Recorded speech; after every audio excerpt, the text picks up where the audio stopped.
I'd like to welcome all of you to week number 3 in our continuing discussion of the book of Genesis. This week we will be concentrating on chapter number 3, which tells the story of the Garden of Eden.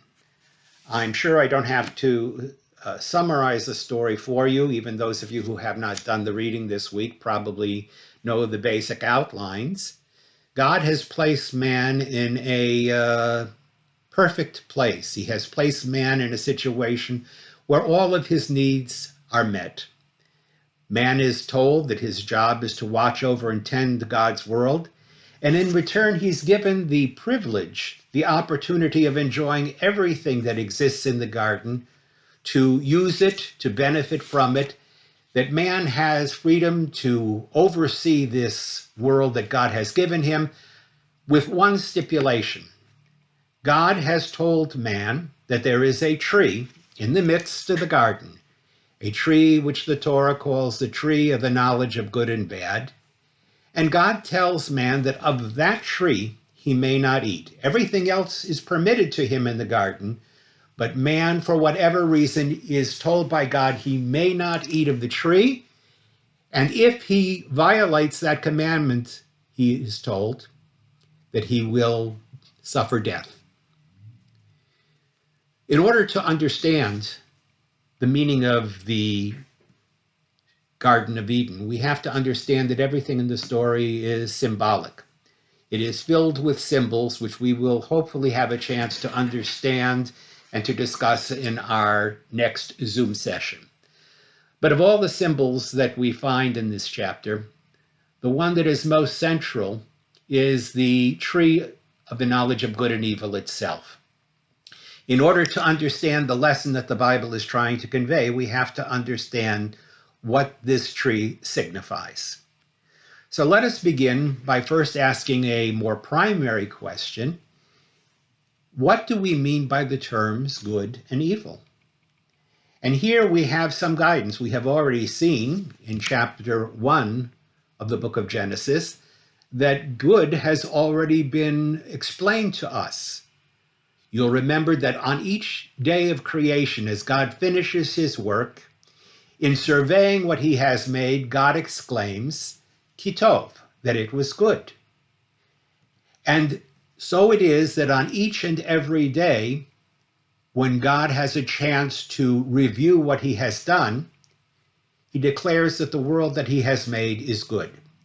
And finally, on the seventh day, or by the seventh day, at the end of the sixth day, when God surveys the world as a whole, he declares that it is not merely tov, good, but in surveying it all, God says that it is tov ma'od, that it is very good, which means that the world is not only as it was meant to be, but it is exactly what God intended to create. Now, the question that arises from this is obvious. If God created the world the way he wanted it to be, if it is good because it was made in conformity with God's will, and if it does exactly what God wanted it to do, the question arises, where does evil come from? Where does the bad come from? God's world is good. What is the source of that which is not good? That is the topic of chapter 3. We actually have a preview to chapter 3 when we read in the earlier chapter 2, that when God created the Garden of Eden, he planted within it this tree. And the question that we have to ask ourselves is, why did God create the tree to begin with? If God had wanted a perfect world, if God had wanted a world that functioned exactly as it was supposed to, why did God allow for the possibility of bad, of evil to exist? If there had been no tree, if there had been no command to man not to eat of the tree, then man would not have sinned, there would have been no consequence, and the result would have been that we would be continuing to live in a perfect world where we did what God wanted. In our discussion on Monday night, one of the central questions we will have to ask ourselves is, why did God allow for the possibility of human beings to choose that which was not right? For now, let me talk a little bit about what we mean when we say that something is bad. Bad, in Hebrew described as ra, is a state of affairs which is not in consonance with God's will. Bad is a situation in which the world does not work in the way that God wanted it to work, that there is something out of kilter, something that is disjointed.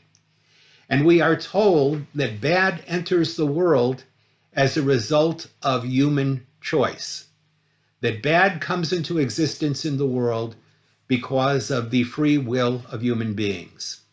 And so one of the questions we're going to have to ask ourselves is bad a necessary consequence of human freedom?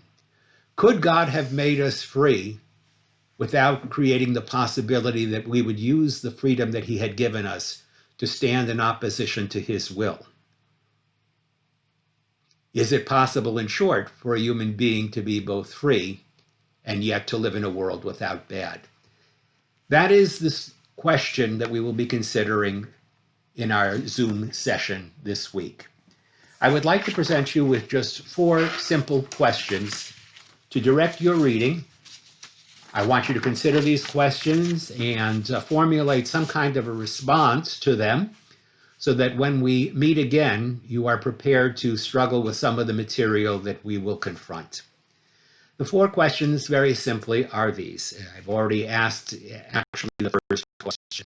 To review, question number 1, why did God place the tree of knowledge of good and bad in the Garden of Eden? Why was it there in the first place? What was its purpose, if any? Question number 2, when Adam and Eve used their freedom to disobey God, at what point in their actions are they aware that they have violated the divine command? At what point in the story as you read it do man and woman suddenly realize that they have violated God's order and that they have done something for which they will be held in account? Question number 3, once Adam and Eve's transgression is discovered, once they are confronted by God in the Garden of Eden, what is their response to their disobedience? What is their response to God's questioning the actions that they have taken?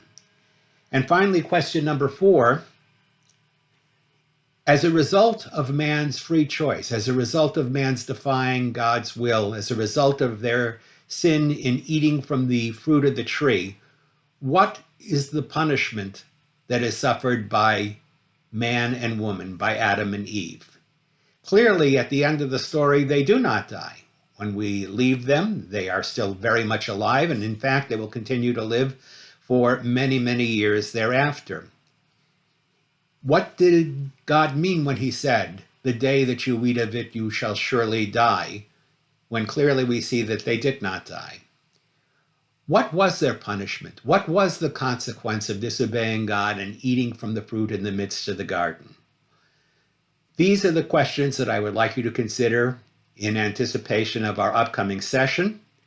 Allow me to take this opportunity, the last day of this old year, to wish all of you a happy and a healthy 2021. May it be a time when all of us will know health and happiness, when we will be able to finally see the light at the end of this very, very dark tunnel. I look forward to seeing you soon.